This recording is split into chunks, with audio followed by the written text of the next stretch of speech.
OK, donc dans cette vidéo-là, dans le fond, j'ai décidé de faire une vidéo exprès juste pour faire un résumé de la semaine 1 et 2, puis annoncer dans le fond la semaine 3.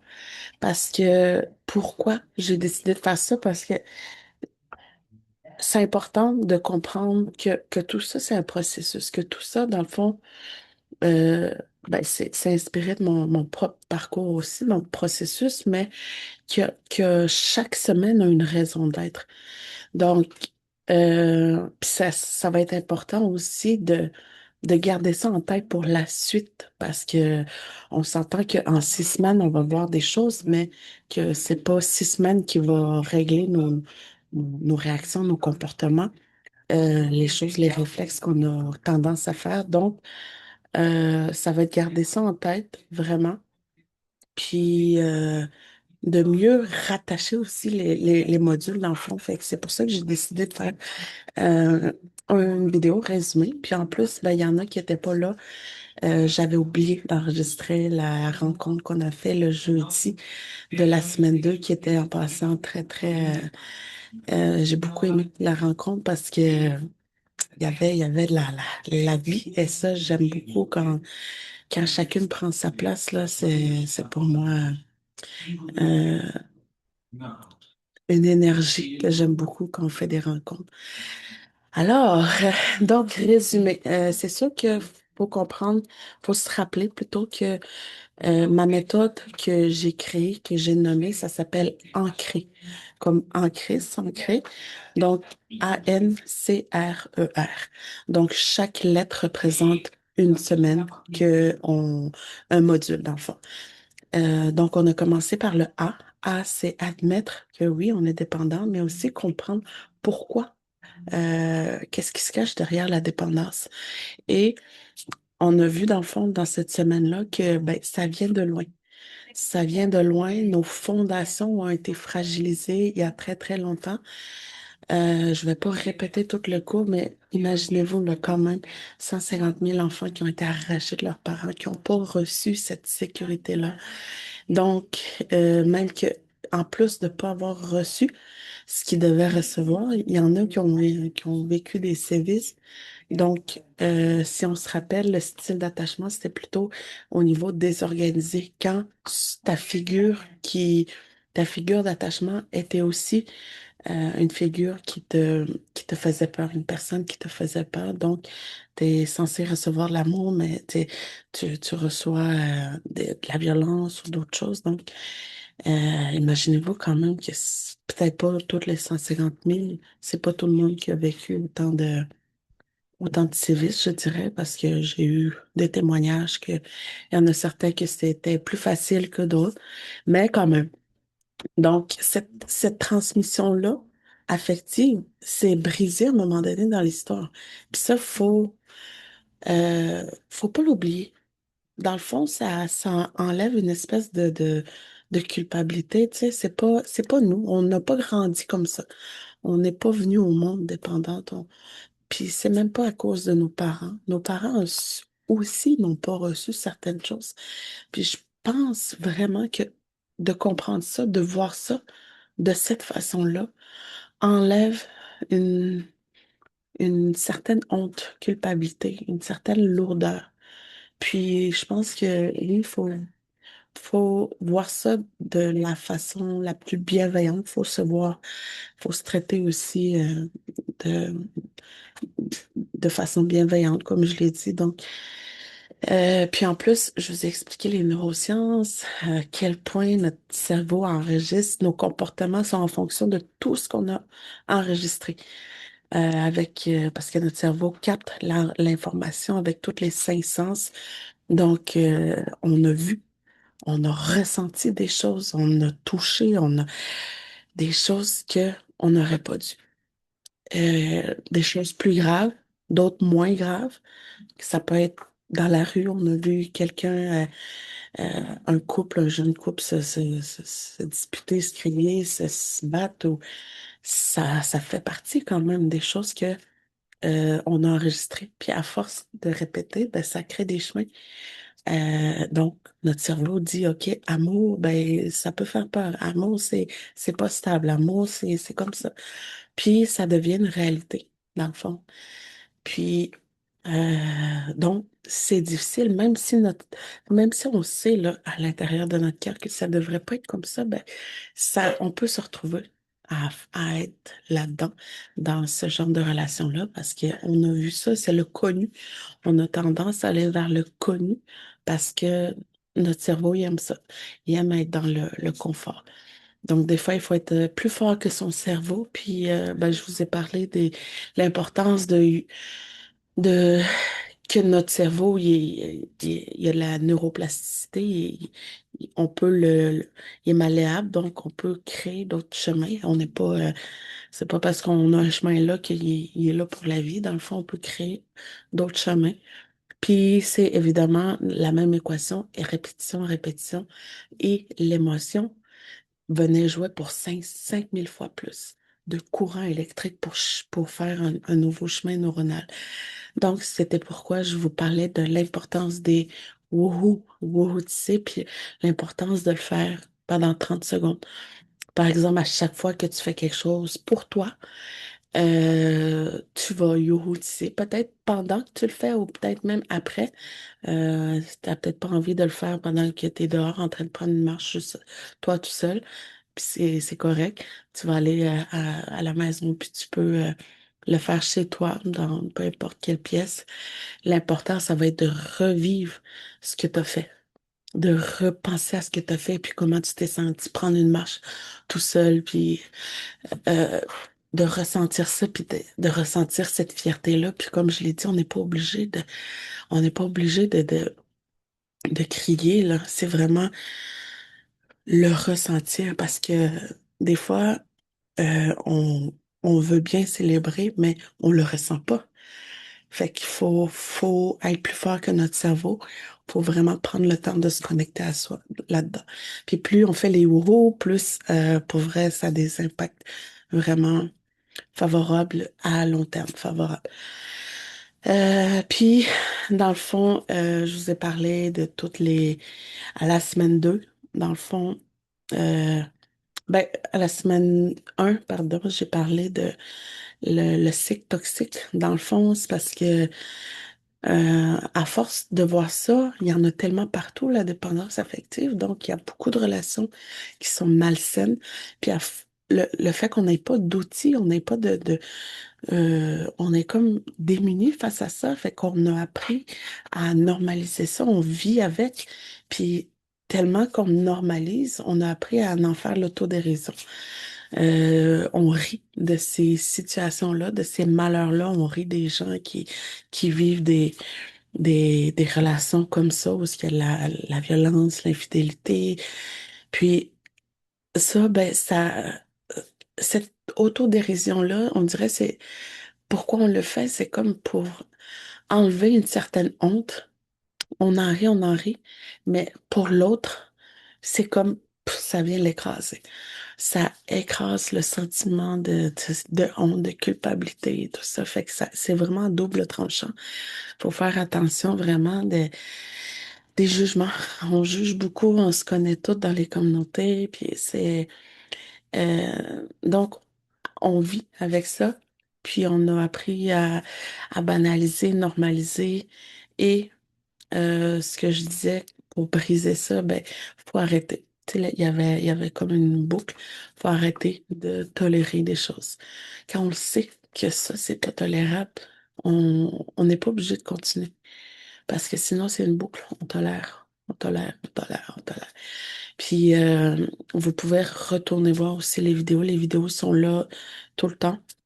Ça va être à votre disposition. Pour les cahiers aussi, là, dans le fond, les cahiers, toutes les images sont là. J'ai mis vraiment le plus important. Et euh, dans le fond, le concept clé, je l'ai dit, les fondations sont été fragilisées depuis longtemps. Fait que c'est quoi qui est fragilisé? Oui, les fondations, mais c'est quoi les fondations? C'est vraiment notre sécurité intérieure. Comment on se sent nous-mêmes, tout seul à l'intérieur? Est-ce que quand cette fondation-là est fragilisée, ben c'est comme si euh, on doute de soi, on manque de confiance, on manque d'estime, on sait pas prendre des décisions vraiment ancrées avec nos valeurs. Fait que c'est vraiment quand notre équilibre dépend des autres autour de nous. Donc, l'objectif, c'est justement d'aller solidifier cette fondation-là, d'aller solidifier cette sécurité pour pas laisser les autres jouer sur tes réactions, comment tu te sens. Donc, c'est de développer cette autonomie affective finalement. Puis, ça se travaille. Il y a des outils aussi que on va apprendre que là, c'est sûr que semaine 1, c'est comme on met la table, qu'est-ce qui se cache derrière de tout ça, puis nous aussi, contextuel, tout l'environnement, mais la semaine 2, c'est vraiment nous en tant qu'individus. Là, je me rends compte que je fais ça très lent, mais c'est correct, je pense que c'est important. Euh, donc, la semaine 2, c'était nous-mêmes. On doit aussi, si on comprend, OK, c'est comme ça, mais nous, à l'intérieur, qu'est-ce qu'il y a, pourquoi nous, nos mécanismes sont comme ça? C'est très important de comprendre ces mécanismes.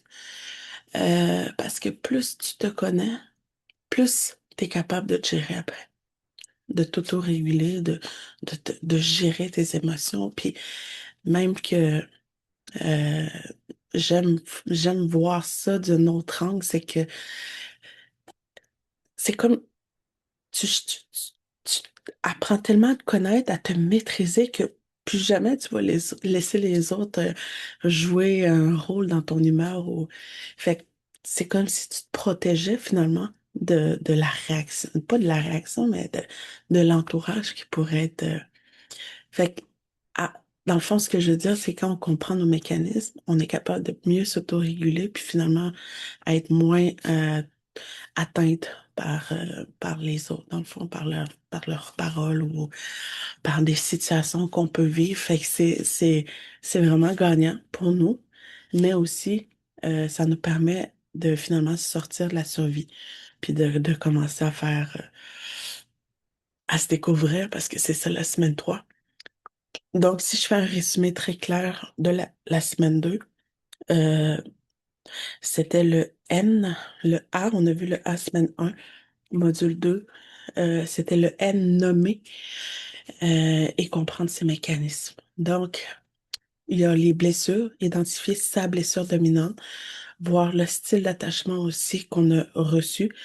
Puis, il y a les stratégies de survie qu'on finit par développer pour se protéger, pour essayer d'apaiser cet inconfort-là quand on se sent insécure, quand l'autre il nous répond pas, quand l'autre il nous parle bête ou quand il arrive une situation, ben il y a tout le temps une situation, après ça il y a une blessure qui est activée. Puis en fonction de style d'attachement qu'on a reçu, ben on va adopter une stratégie de survie. Puis à force de faire ça comme ça, ben on finit par jouer des rôles. Comme on devient finalement, on va materner les autres, on est la mère de tout le monde, on a vu des archétypes.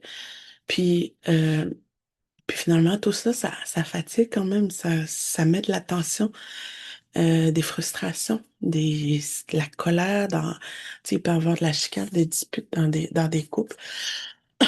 Parce que il y a comme un mécanisme.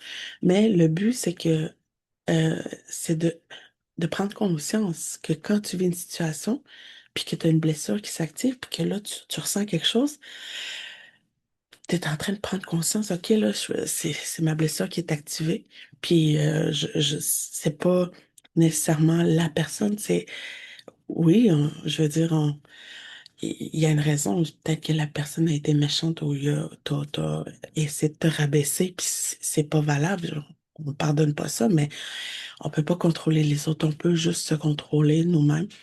Donc, on voit que finalement, euh, on a une blessure, par exemple, du rejet qui est activée. Puis là, au lieu de répondre tout de suite, on va essayer d'espacer le temps entre on prend connaissance, on se rend compte on a une blessure qui est activée, puis la réaction.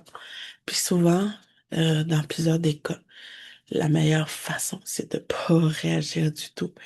Je pense qu'avec le temps, on apprend à s'autoréguler. Puis, avec le temps, ça devient plus facile que finalement, l'autre personne, tu vas même pas lui donner de l'importance parce que t'as compris que c'est juste une blessure qui s'active, puis que l'autre personne a probablement aussi une blessure aussi qui fait elle adopte des comportements comme ça, le fait de vouloir rabaisser les autres. Fait que, fait que c'est ça. Moi, ce que je vous conseille, c'est de continuer de réfléchir sur vos blessures et d'essayer de tout le temps prendre conscience, si c'est une blessure qui s'active, ben, d'espacer le temps entre l'émotion et la réaction. Puis, c'est vraiment ça, dans le fond, s'autoréguler. Puis, ça va devenir un automatisme à un moment donné parce que je l'ai dit, c'est comme un nouveau chemin neuronal qu'on crée. C'est répétition, répétition. Puis, si en plus, à chaque fois que tu le fais, là, à chaque fois, tu te prends conscience de que tu es en train de vouloir réagir d'une façon, soit de texter 1000 messages ou de... Tu sais, il y a des choses qu'on vit là, dans des relations ou même quand on n'est pas en relation. Euh, Si finalement tu t'en rends compte puis que tu fais pas ce que tu aurais fait d'habitude, ben va le routiser parce que tu vas encore plus créer. Oui, tu répètes ça, mais si tu mets de l'émotion, ça va être 5000 fois plus puissant. Donc, c'est ça. Puis, ce que je disais aussi qui était important, c'est que s'il y a des blessures qui sont trop vives, qui sont trop, qu'il y a encore des choses que quand tu penses à ton passé, que ça te fait mal, tu trouves ça lourd, ça te fait réagir de façon, tu ressens de la colère ou de la tristesse, ben, je conseillais en fait d'aller consulter quelqu'un, soit psychologue ou thérapeute, parce que le pardon, c'est la clé la plus puissante pour se libérer. Parce que oui, les blessures viennent des situations qu'on a vécues. Mais est-ce que on a pardonné ces situations-là? Euh, Par exemple, si notre père était pas présent parce qu'il il consommait ou parce qu'il a fait sa vie ailleurs, puis il a jamais recontacté ses autres enfants, ça crée une très grosse blessure du rejet et même l'abandon. Donc, est-ce qu'on en veut encore à des personnes? Est-ce qu'on en veut encore à des situations? Puis ça, c'est vraiment important de, de le nommer, de savoir ça. Puis, c'est sûr que moi, je suis pas thérapeute, je suis pas psychologue. Puis, je vous conseille aussi de pas aller vers euh, des intervenants, même des ressourcements. C'est vraiment en thérapie qu'il faut aller parce que intervenant, c'est plus sur le moment présent, sur ce qu'on vit, comment alléger ce qu'on vit actuellement. Mais pour aller travailler le passé, ça prend des personnes qui ont étudié là-dedans. Et ben moi, personnellement, je peux quand même te donner un conseil, c'est dans l'exercice de la semaine 2, je t'avais demandé d'écrire une lettre à ta petite fille. Donc, on n'est pas obligé de le faire en fonction d'un événement, mais s'il y a une douleur, un événement que tu n'as pas encore pardonné, tu pourrais faire une lettre à ta petite fille en fonction de ce qu'elle a vécu, de l'événement qui te blesse encore, qui t'active encore. Puis, de dire, par exemple, coach, je sais que t'aurais jamais dû vivre ça. Tu lui parles avec ton cœur. Toi, adulte, tu parles à ta fille, ta petite fille qui a vécu cet événement-là. Et tu peux après euh, le lire à haute voix dans n'importe où, puis te libérer de ça, pleurer, crier. Mais il y a aussi la lettre à la personne lui-même. Si c'est notre père, par exemple, on peut écrire une lettre à lui, puis lui dire tout ce qu'on aurait voulu lui dire, tout ce qu'on a à l'intérieur de nos tripes. Puis, encore une fois, partir dans le bois ou n'importe où, puis le lire à haute voix. Tu peux être accompagné. Ça peut toujours aider de quelqu'un de confiance, de purifier aussi avant. Puis, de la lire à haute voix et de pleurer, crier s'il le faut aussi et de brûler la lettre après. Puis, si je veux finir avec le pardon, c'est que c'est ça que ce que je dis souvent quand je parle de pardon, c'est pas de pardonner nécessairement la personne, puis c'est pas de dire que ce que la personne a fait, c'est correct. Par exemple, quand c'est des abus sexuels, c'est pas, on vient pas dire, OK, c'est correct ce que tu as fait, puis je te pardonne. C'est pas du tout ça. En fait, c'est l'événement. Parce que on n'est même pas obligé d'aller confronter la personne, de retourner la voir, hein. C'est pas parce qu'on pardonne on devient amis. C'est pas ça. C'est, on laisse l'événement derrière nous. OK? Par exemple, moi, j'ai été abusée à plusieurs reprises. J'ai jamais euh, retourné voir les personnes, mais j'ai pardonné l'événement. Puis comment? Dans le fond, c'est que, OK, j'accepte que quand j'étais jeune, j'ai vécu ça. Puis ça m'a fait ça, et que finalement, je peux pas rien pas changer. Puis j'ai compris aussi que les personnes, y avaient probablement aussi été victimes aussi. C'est pas pour justifier, mais c'est tellement complexe quand même ce qu'on vit. Donc, j'ai laissé ça derrière moi.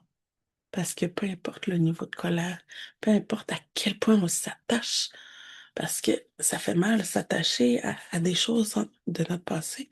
C'est comme si notre sac à dos, il est lourd. C'est comme si on tenait notre sac à dos avec une corde. Puis plus il y a des choses dans le sac à dos, plus c'est lourd, puis on veut pas laisser ça. Alors que quand on commence à s'en libérer, on est soulagé. Donc, c'est important d'aller revisiter, d'aller se questionner s'il y a des choses qui nous font encore euh, vivre des émotions. Puis si oui, si c'est complexe, s'il y a des choses que tu sais pas, mais que tu sens, ben là, ça serait pertinent d'aller consulter pour t'aider à réfléchir à tout ça. Puis les thérapies, il n'y a pas que les thérapies fermées aussi, il y a les thérapies qu'on peut faire à chaque semaine avec quelqu'un, un psychologue. Je sais qu'en communauté, c'est un peu plus long pour avoir un suivi. Mais sinon, il y a c'est l'LC et tout ça. Donc, semaine 1 et semaine 2, ça servait à comprendre, à se comprendre ou à arrêter d'être dans la survie. Mais qu'est-ce qu'on fait après avoir arrêté d'être dans la survie? Il faut apprendre à vivre parce qu'on n'a pas appris à vivre encore. Personne nous a montré. Donc, c'est ça la suite. Puis, la semaine 3, le module 3, c'est apprendre à se connaître. Donc, dans la prochaine vidéo, je vais t'introduire pourquoi aussi. Que c'est ça le module 3. Pourquoi, en tout cas, je vais faire une introduction sur ça. Fait que je te dis à tantôt dans l'autre vidéo.